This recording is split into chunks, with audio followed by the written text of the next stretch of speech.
자, 그만하십시오. 자, 회의 협조해 주십시오. 자, 민병덕 의원님. 예, 질의해 주세요.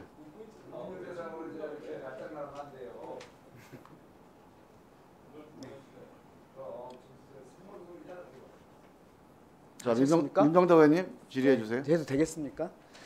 금감원장님, 예. 그 아까 제가 오전에 질의 드린 것은 지금 금리 때문에 너무 고통스러운데 민생 고통의 핵심은 지금 금리인데 그 금리에서 경쟁 체제를 통해서 이걸 해결하는 방법을 찾아보겠다라는 말씀을 하셨고, 저는 그 말씀은 듣고 싶습니다. 그것 때문에 질의하는 건데, 저는 그거 이전에 경쟁 체제를 구축하는 거 좋은데 그거 이전에 지금 부당하게 금리에, 대출 금리에 산정돼 있는 것들을 빼낼 수 있지 않느냐라고 했고, 그 부당한 것들 중에서 일부에 대해서는 인정하셨고, 그래서 그 은행 말고 다른 은행도 똑같은 것들이 있으니 빼내달라라고 말씀을 드린 거고, 그러니까 법에 은행이 책임져야 된다고 나오고 있는 교육세라든지 각종 기금이라든지 이런 부분에 대해서는 다시 검토해서 이게 부당하다라고 저는 주장을 하는 것이기 때문에 검토를 하셔서 좀 답을 달라, 이렇게 말씀을 드린 겁니다. 이해하고 계시죠? 예, 이해하고 그래서 있고, 예. 이제 좀 더 큰 얘기로 아까 이런 말씀을 하셨어요. 금리 산정 체계에 경쟁적 요소를 도입하겠다. 그 얘기를 제가 충분히 못 들어서 그런데 좀 말씀 좀 해주시겠어요? 한 30초 해주셔도 됩니다. 이제 저기 일부 또 어떤 의견 중에는 이제 금리가 어떻게 보면 어쨌든 좀 연합회 중심으로 이제 그런 방식으로 이제 산정되는 그런 내용들 때문에 그 핑계로 은행들이 가격 경쟁을 못하는 거 아니야, 그런 일부 견해도 있는 걸로 저희가 이해를 하고 있어서 그런 점 등을 포함한 다양한 어떤 개선 방안을 살펴보겠다는 그런 취지입니다. 제가 기대한 것보다는 뭔가를 지금 준비하고 계시나 싶어가지고 지금 말씀을 드린 건데, 은행연합회에서 일사불란하게 움직이게 하지 않고 조금 더 자율적으로 해서 경쟁할 수 있도록 하겠다, 이런 취지로 이해해도 됩니까?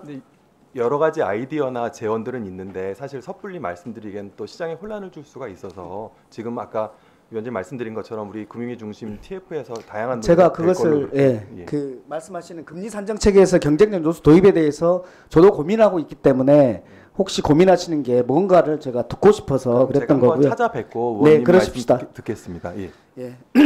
금융위원장님, 이게 이제 구체적인 사안이 하나 있는 건데요.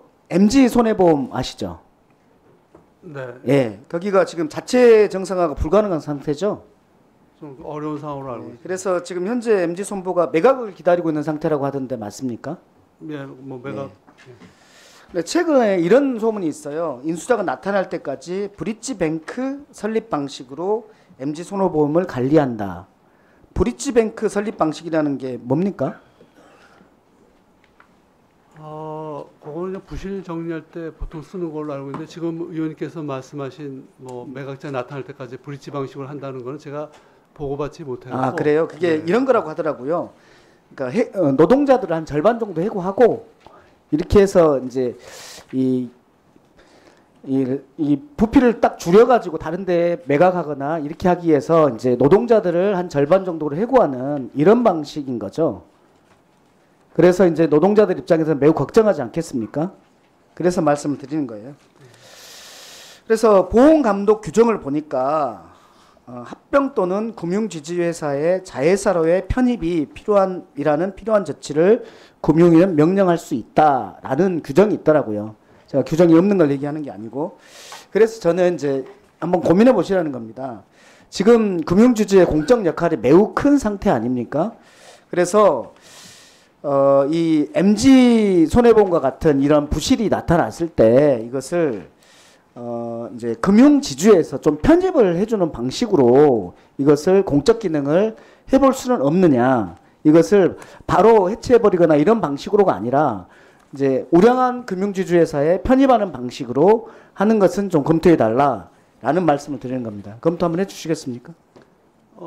뭐 조금 검토를 해봐야겠지만 어쨌든 뭐 설사 편입이 되더라도 그 조건이 있어야 되는데, 이제 부실한 상태로 그냥 편입을 하라고 그러면 제 생각에는 쉽지 않을 거라고 생각합니다. 그러겠죠. 이게 뭔가 변경을 통해서 변화를 통해서 편입이라는 것은 검토해 볼 수는 있겠다. 현 그러니까 상태로는 뭐 어려울 수 어쨌든 있다. 제가 그건에 대해서는 지금 보고를 받지 못해서 예, 뭐 예, 정확한 알겠습니다. 말씀을 마지막 질문 하나만 드리려고 합니다. 우리 횡재세라는 얘기 들어보셨죠? 그 횡재세. 예, 예. 예, 은행에 지금 그 엄청난 이익을 취하고 있는 거잖아요. 그래서 고민을 한번 해봤는데 우리나라에서 기준금리가 1% 이상 오른 적이 20년 내에 그러니까 0.5%까지 오른 적이 있는데 1% 오른 적이 없더라고요. 근데 최근에 2% 이상 오른 거예요.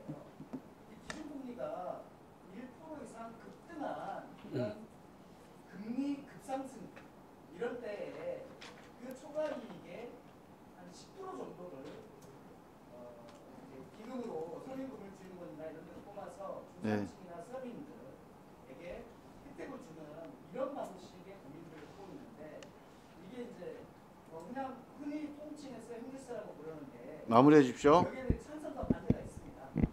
두 분의 생각은 좀 어떠신지. 예. 이제 간단하게 말씀해 주세요.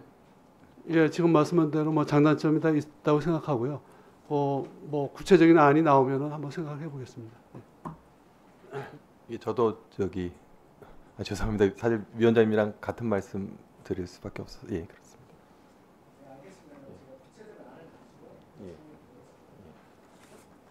예. 수고하셨습니다. 이어서 존경하는 양정숙 의원님 질의해 주십시오.